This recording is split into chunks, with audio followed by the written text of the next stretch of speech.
I have a lazy sister who, believe it or not, made me jeopardize my career by putting my neck on the line to secure her a job. Loyalty to family can sometimes be the greatest burden, and I speak from personal experience. Let me introduce you to my sister, Stella, who is a year younger than me. We are the products of our mother's love life, which never led to marriage. The closest thing we had to a father figure was Uncle Greg, our mother's brother, who had been looking after us for as long as I can remember. It's incredible how, from the way we carried ourselves, you'd never guess we were being supported by someone who had his own family. I graduated from college before Stella and was desperately searching for a job.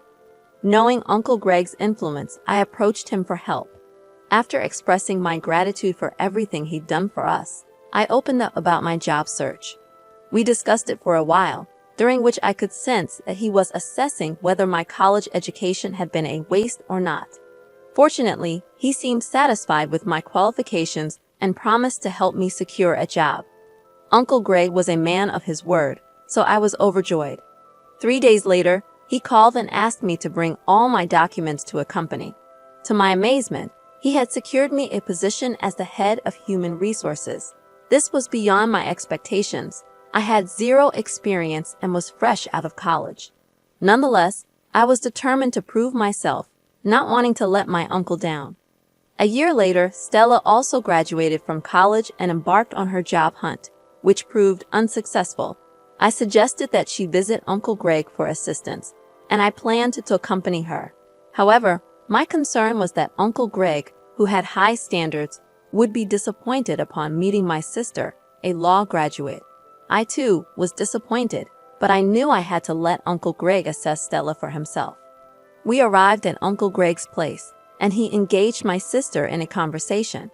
I remained mostly silent, and even I could tell that she appeared unrefined. Uncle Greg didn't say anything about my sister, but the disappointment in his eyes was evident. After some time, he promised to help her in her job search. 2 weeks passed, and Stella hadn't received a favorable response from Uncle Greg. She reached out to him, but he would merely say he was working on it. One evening, our mother and sister approached me for a discussion after I returned from work. Exhausted, I asked to have the conversation the following morning before I headed to work. They both woke me up early the next day, and Stella started by expressing her frustration with Uncle Greg, who she believed was taking too long to find her a job. I defended him, emphasizing how good he'd been to us and that she needed to be patient. Stella, however, insinuated that Uncle Greg was now playing favorites between us, citing how quickly he had found me a job, while she had waited for weeks. Our mother chimed in, suggesting a solution for Stella's joblessness. I was initially happy for my sister until I heard the proposed solution. Our mother suggested that I use my influence as the head of human resources in my company to hire Stella as a sales agent with a high salary. I was shocked and turned to Stella to see if it was a joke. Our mother further argued that it was only natural for someone in my position to do so. She claimed that since I was the head of my department, nobody would question the hire. I hesitated to say no immediately and asked Stella if she had any experience as a sales agent. She retorted by asking if it was necessary, given her law degree. It was frustrating to see her demand a job for which she lacked the qualifications and experience. To make matters worse, both she and our mother were insisting on a high salary for her. I made it clear to my family that what they were asking for was simply not feasible. I explained to my mom that Stella's law degree had no connection to my line of work. She raised her voice, insisting that I should look at the bigger picture, which, according to her, was the substantial salary Stella would earn once I secured the job for her. I pointed out that fulfilling their request could jeopardize my career, as it might appear as favoritism if my superiors found out I'd employed someone unfit for the job. My mother and sister, however, dismissed my explanation, accusing me of not prioritizing family success. This was when I truly understood the bondage that family loyalty could become. How could they insinuate that I didn't want our family to succeed just because I declined to risk my career for their sake? It felt like pure selfishness. I reiterated my earlier stance and prepared some food. The rest of the day passed in silence, but the discussion continued to weigh on my mind. There was no way I could accede to their demands. I hadn't even been on the job for 2 years, and it wasn't time to act like I owned the place. My mom and sister started giving me the cold shoulder, essentially trying to guilt-trip me. I felt miserable in my own home, so I began intentionally coming home late to spend less time there. However, that tactic didn't improve the situation. I finally decided to seek advice from someone I knew would offer an unbiased perspective, Uncle Greg. One day, I stopped by Uncle Greg's place on my way home from work and shared everything that had been happening at home, except for the part where Stella accused him of playing favorites. Uncle Greg listened and assured me that getting a job for my sister was not a difficult task for him. He mentioned that he'd been stalling the process because he had doubts about her capabilities for the job, even in her field. He pointed out certain observations he'd made during their discussions, which I agreed with. Uncle Greg explained that if he recommended my sister for a job, it would put his own reputation at risk with his friends who were her potential employers. He made it clear that she didn't meet their expectations and could damage his standing. He also revealed that the talk of not wanting family success was an emotional ploy to manipulate and guilt-trip me into doing their bidding. He urged me not to sacrifice my budding career for my selfish sibling and suggested that I consider moving out of the house and renting my own apartment if the pressure became too much. Uncle Greg's words deeply resonated with me, and he was right. I needed to let my mother and sister understand that I was an independent person who couldn't be swayed in any direction they wished. But despite this realization, I couldn't bring myself to do it. I decided to make a one-time compromise for Stella's sake. One morning, I approached Stella and asked her to come to the office later that day to pick up her appointment letter. The relief in her demeanor was palpable, and my mother smiled, assuring me that I was making the right decision, even though I knew she was wrong. I was unknowingly setting myself up for a major disaster. Stella came to the office, received her appointment letter, and commenced work. However, the real issue was her lack of productivity, which was evident. The problem was that her role was not in her field of expertise. 2 months later, most of the staff began complaining about Stella's performance. I had to address the issue with my sister before it escalated further. I pointed out that she was not contributing to the company, yet she was overpaid compared to some hardworking, productive colleagues. I explained that, under normal circumstances, firing her would be the best option for the company, but I was using my influence to delay such a decision. Stella defended herself, claiming she was still new to the job and needed time to learn the ropes. While her reasoning was understandable, the real problem was her lack of effort and enthusiasm. She seemed to be lethargic, simply waiting for payday. Just as I was about to dismiss her, she dropped the bombshell. Stella said she was considering taking a 1-month paid leave to attend to her health, despite no apparent health issues. I knew this was just an excuse. Here was someone on the verge of facing multiple complaints, and all she seemed interested in was stirring up trouble. I sternly warned Stella against entertaining the idea of a leave and threatened to fire her if she attempted it. I didn't let the matter rest. When I got home, I brought it to our mother's attention. I reminded her of her assurance to help Stella secure a job. And now, barely 2 months into her employment, Stella was requesting 2 months of paid leave. I made it clear to our mother that if Stella's productivity didn't improve by the end of the month, I would ensure she got fired. Our mother downplayed the situation, suggesting that Stella would get the hang of it in due time. She asked me to be patient with my sister. I agreed to give Stella the month to improve her productivity, and my course of action would be determined by her performance. I patiently waited for my sister to step up and be more productive, but it was a regrettable situation for both of us. Unfortunately, my superior got wind of the ongoing complaints and summoned Stella and me. During the review, it was revealed that Stella hadn't been productive since she started as a sales agent, and I had failed to take the necessary action, which would have been reporting the issue to management. My favoritism was exposed, and we were both immediately terminated. I began pleading for my job on the spot, but I was informed that the decision was final. Stella, on the other hand, rather than showing humility, stated that the job was beneath her. Considering her educational qualifications and walked out of the office while I remained on my knees, begging to retain my job. I regretted not heeding Uncle Greg's warnings. His predictions had become a reality, and I had allowed my sister to ruin my career. I returned home, a mixture of tears and anger in my heart, only to find Stella casually sitting on the couch with a bowl of popcorn, watching a movie, seemingly undisturbed by the whole ordeal. I immediately confronted Stella, and we started exchanging heated words. Our mother rushed to the scene, trying to calm the situation. At this point, Stella hadn't shared what had happened, and my anger was directed towards our mother. I began shouting at her, holding her responsible for emotionally blackmailing me into bringing Stella to my workplace. When she learned what had transpired, our mother raised her voice in return and demanded that I never speak to her in such a manner. I regretted that I had been disrespectful, but was unable to control my emotions at that moment. Feeling overwhelmed and wanting to avoid doing something regrettable, I ran out of the house. I didn't know where I was headed, but I knew I needed to be far away from them before my anger got the best of me. I stayed in a hotel for 3 days, crying and not hearing from my mother or sister. After a while, I decided to visit Uncle Greg. He was surprised to see me, especially on a weekday when I should have been at work.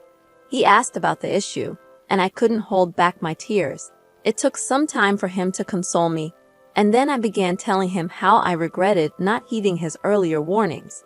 What I didn't mention was that I'd been avoiding his house and calls ever since I helped Stella get the job, because I knew it would disappoint him, and I was right. Uncle Greg was initially upset with me for not listening, but his anger quickly turned to empathy as he understood the pressure of family expectations. He didn't want to discuss the matter further. He simply asked me to get into his car, and we drove back to our house. When Uncle Greg arrived at the house, he was furious.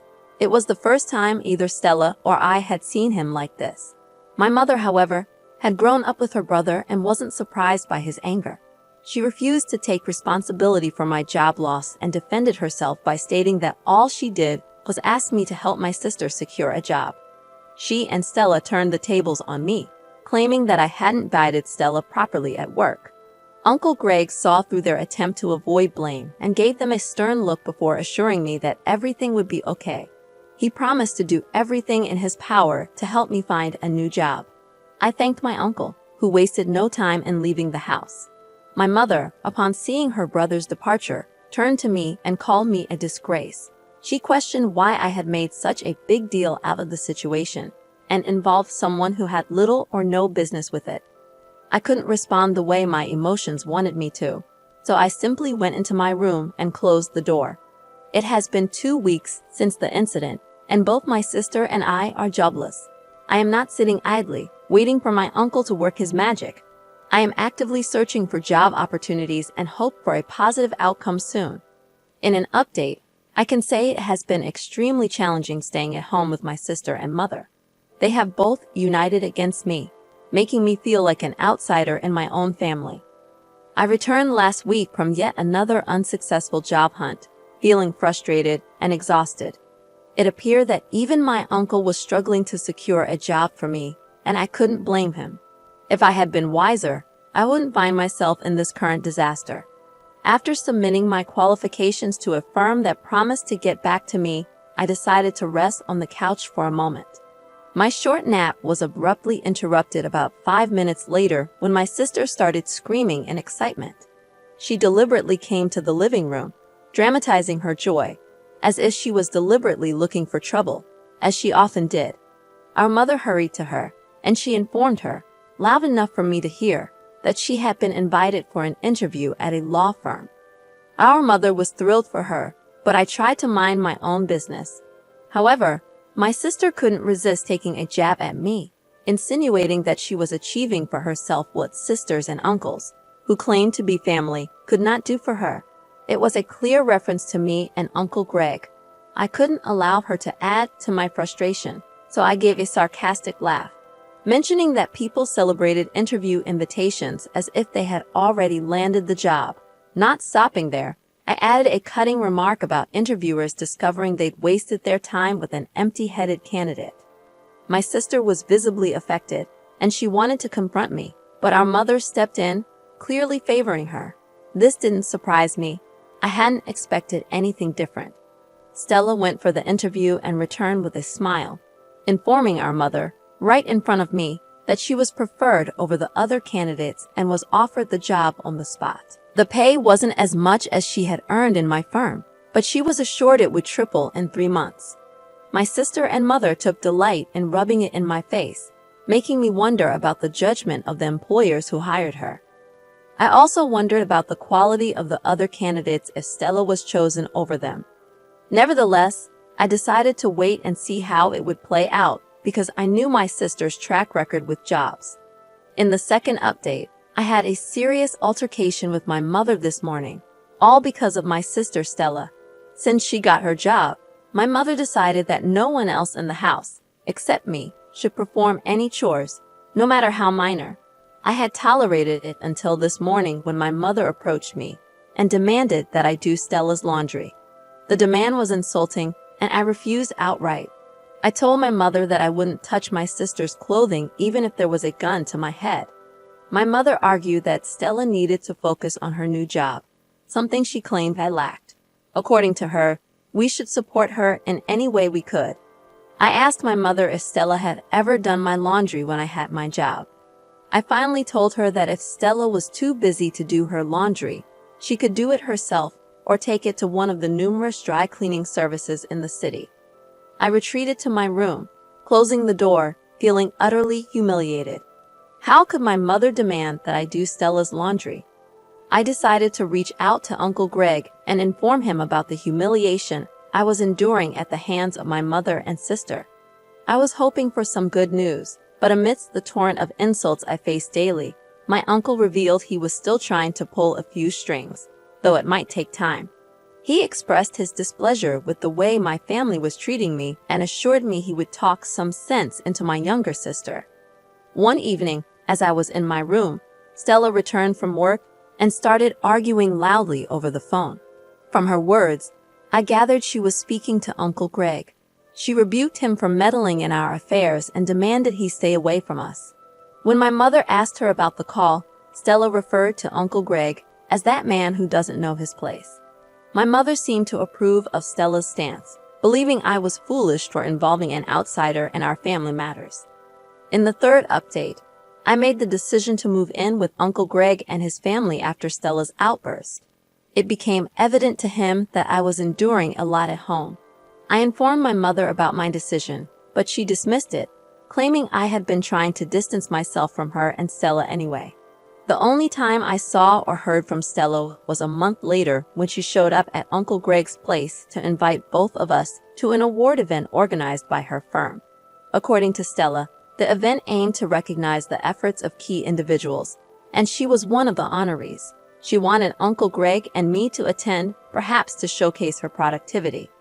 I confronted her, telling her she should be apologizing to Uncle Greg instead of inviting him to the party. Stella, undeterred, made condescending remarks, claiming she was offering him an opportunity to witness her glory. I refused to attend the event, expressing my disgust at the entire situation.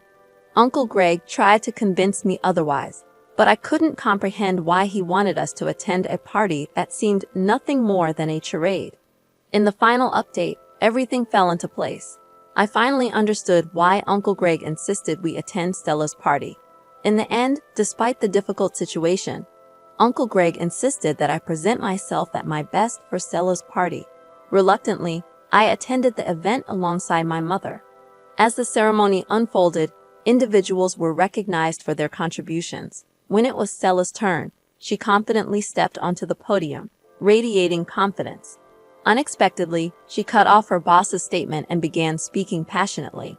Her words were pointed directly at me, emphasizing her triumph over the hurdles she claimed I couldn't overcome. She labeled me a failure lacking the drive to succeed. Stella praised our mother, who basked in the attention. However, to my astonishment, Stella's boss invited Uncle Greg to the stage. Surprised, Stella watched as Uncle Greg debunked her claims. He revealed the truth about how I lost my job due to Stella's actions and our mother's selfishness. Uncle Greg disclosed that he orchestrated this scheme to expose Stella's lack of productivity, Stella was publicly fired on stage, drowning in shame. My mother hurriedly left, unable to bear the humiliation. Uncle Greg introduced me to influential people that day, assuring me that a job opportunity would emerge soon. I severed ties with my mother and sister, knowing they would likely come crawling back for assistance eventually. Looking back, I am grateful for Uncle Greg's support during this ordeal. If not for him, I might have faced this situation alone. Reflecting on this experience, I am overwhelmed by the twists of fate and the importance of having a strong support system. I welcome your thoughts on this story. What would you have done in my position? Consider this twist. What if I didn't have Uncle Greg to fall back on? Share your opinions in the comments below.